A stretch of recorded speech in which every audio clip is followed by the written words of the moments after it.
পরানার্সের পবিত্র ঈদ উল ফিতর, তাই প্রিয়জনদের সাথে ঈদ করতে নারীর টানে বাড়ির প্রাণে ঘর মুসলমান নদীপথে বাড়ি ফেরা উচ্ছ্বসিত মানুষের সর্বশেষ খবর জানাতে এখন আছি কাজিরহাট আরিচা নদী।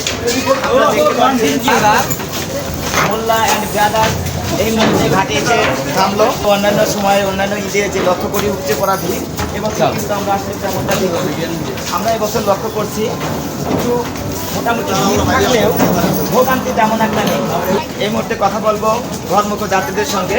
যানজট কেমন? বেশি করে কেমন যানজট ছিল না, ভালো রাস্তায় মোটামুটি ভালো ক্লিয়ার ছিল, আমরা দ্রুতই আসতে পারছি।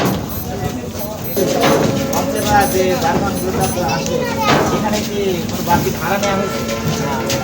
লঞ্চের ভাড়া ঠিক আছে, বাসে কিছু বাসে কিছুটা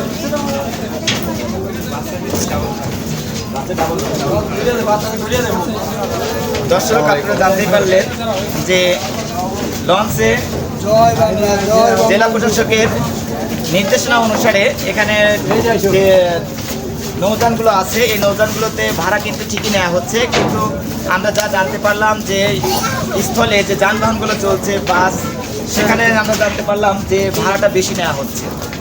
তো এই ছিল কাজিরহাট ঘাট থেকে সর্বশেষ সংবাদ।